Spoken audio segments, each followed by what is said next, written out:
COM 100, we're going to look at Chapter 9 right now, called Workplace and Organizational Communication. That's a very interesting thought process right now. Workplace and organizational communication. I think the nature of the studies haven't been published yet, they haven't been written yet, but we are, from a workplace communication standpoint, encroaching on complete new territory that nobody knows where it's going to wind up. Because you've heard on the news that the norm has changed and we will never go back to what was the normal before. Maybe we don't want to. And I'm not going into the ethics of that, the morality of that, the goodness or badness of what was and how we operated before.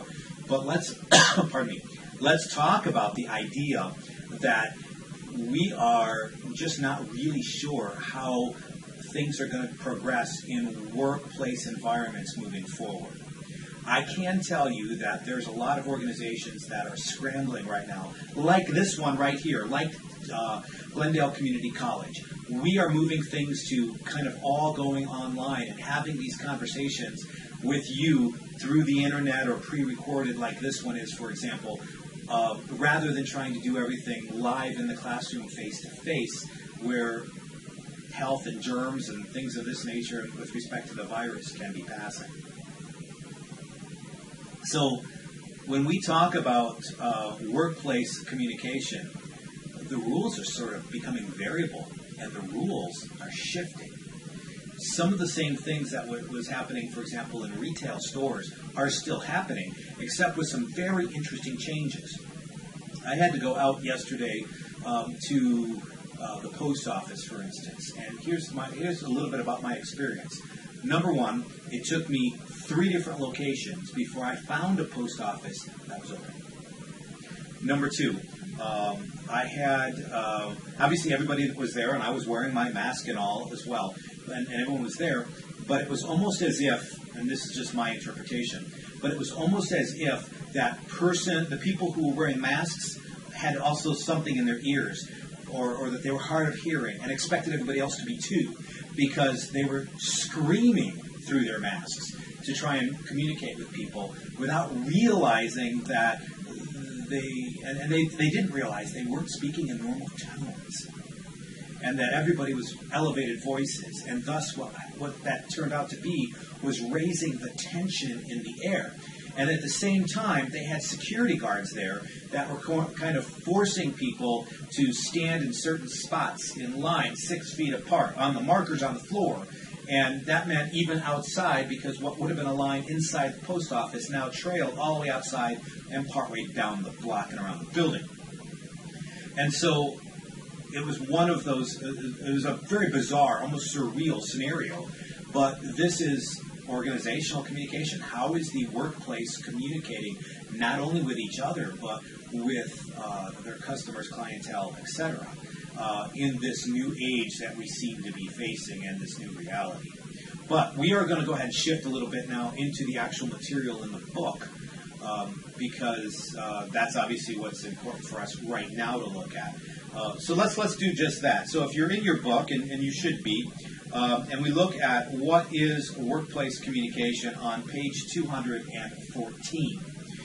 Now this starts off with workplace communication is that interaction that happens within the workplace, whereas we might look at the difference between that and organizational communication, which is sometimes you might consider a little bit of a higher level. So workplace might be that everyday management aspect of things, and organizational communication, all aspects of the organization, even kind of talking about vision and mission statement and things like this, that are perhaps a little bit more esoteric, a little bit more higher level conversations that need to happen, kind of more along the lines of what is the direction, the entity of the organization, how do we define it, and what does it mean to everyone?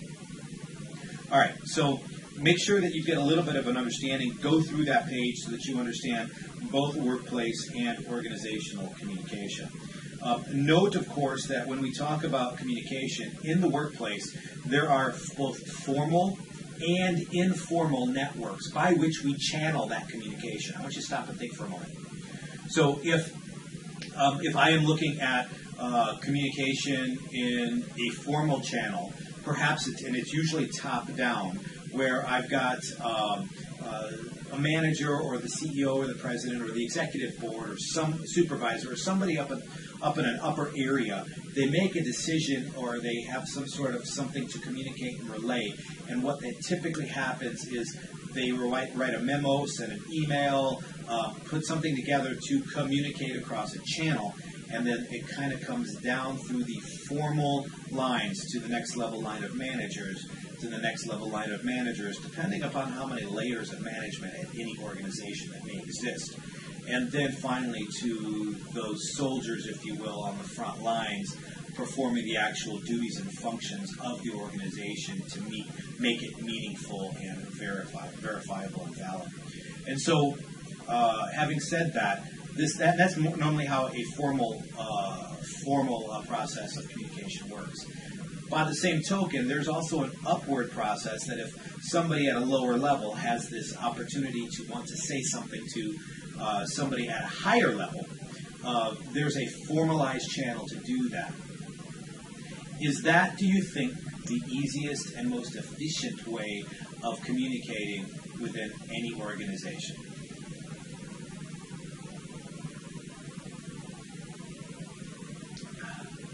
If you are saying yes, you're falling into a trap, because this is all I've talked about so far.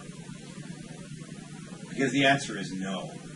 Informal communication networks and the channels with informality have a tendency to be more efficient and faster and may actually provide more honesty and at the same time more rumor.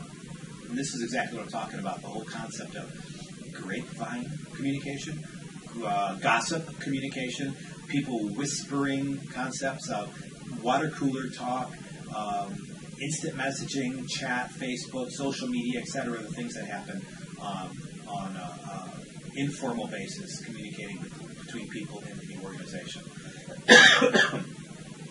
All right. Now, having said that, there's a couple of things that we want to talk about in terms of communication channels. Flip over to page 217. So, what are the networks by which people will communicate? Formally, memos, although memos seem to have gone away in most organizations today, and they've been replaced by the email.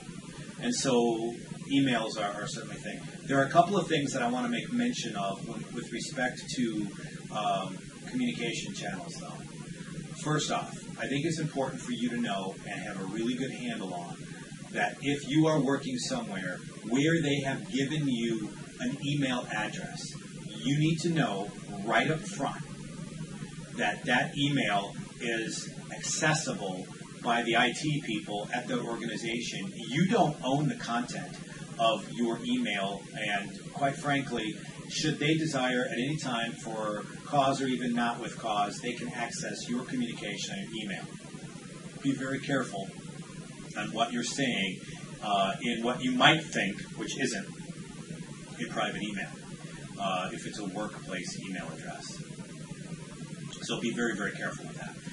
Next, I think it's important for you to know that when you're looking for a job or even hold a particular job with an organization, there are members in some organizations that will specifically scan social media outlets and your accounts. If you put things that are negative about your employer, when you're working in an at-will state, your job is on the line, and they don't need a reason to decide your contract or your services are no longer needed. So be very careful with when you work somewhere, what you say and in what channel you're saying it. Hopefully that makes sense. Okay, and so as we're doing that, the channels can be voice, announcement, radio, telephone, text message. All of this is channel. We talked about this a lot in Chapter 1. We talked about the communication model. So be careful with some of that. Now, the next section here we're talking about is a communication climate. One of the great things about a communication workplace climate is that we are often of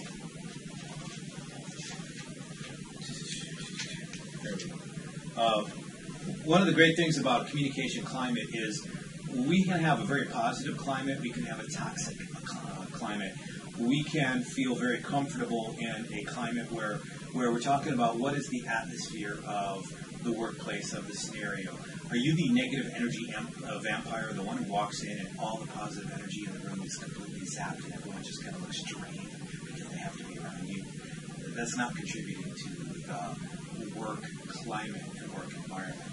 Communication can be one of those things where you'll remember from the beginning of our semester when I said that every communication event that you have with someone is a continuation of every communication event that you have ever had with someone. The same person. See, we have this memory, right? So when I have a communication event with you, we're sending emails back and forth, we're having a conversation, you call me on the telephone, whatever it might be. And then what's going to happen is I will immediately be bringing back and recalling to mind events, feelings, and impressions that I had of you from previous interactions.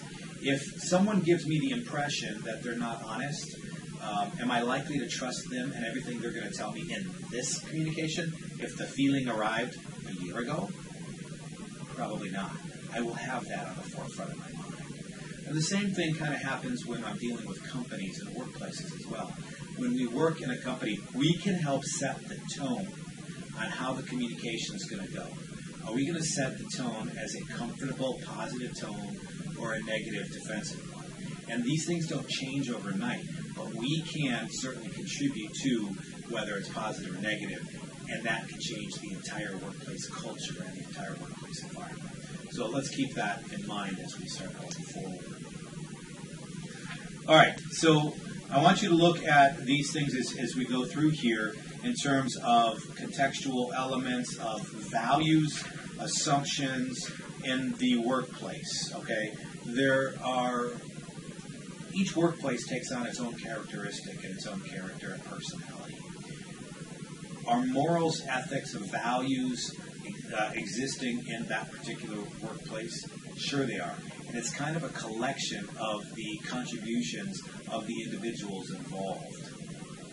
And so be careful of what assumptions. Make sure we understand what assumptions are in terms of honesty, ethics, and treating people, and how do we treat people.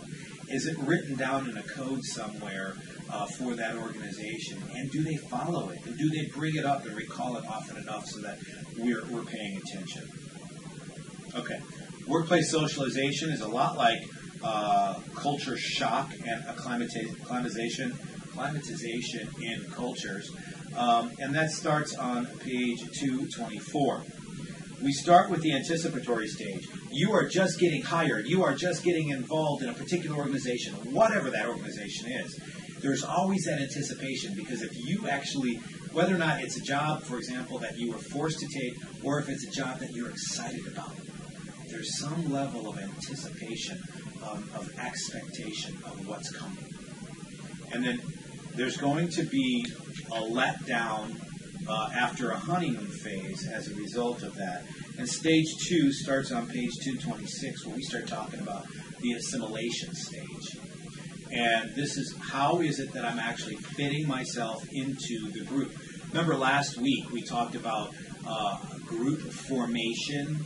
And one of the interesting things about forming, norming, storming, and performing concepts are that when somebody comes into the group or workplace new for the first time, has a major life change, or somebody else leaves the group, there's an addition, a subtraction, or a major change, we have a tendency to cycle through those phases constantly.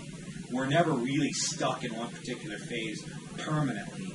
We might phase in and out of all of those. And so that anticipation, that assimilation stage, has a tendency to kind of propel us through those group forming stages as well. And then finally, it might be obviously after an entire year, life's worth of a career. Well, of course, we then do have the exit stage in some way, in some capacity. Do things happen in the workplace that cause problems? that we might disagree with? Of course. And so when we talk about dissent in the workplace, it's important to pay attention to what that means.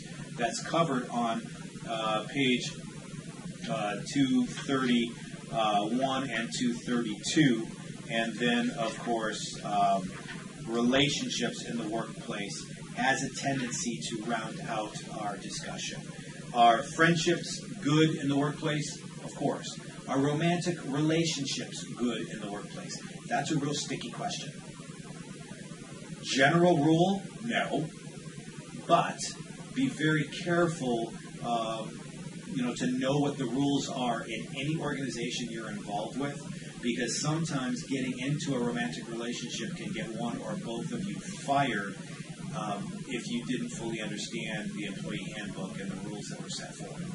So it's important to pay attention to those kind of concepts. Will those relationships affect your work? Sure.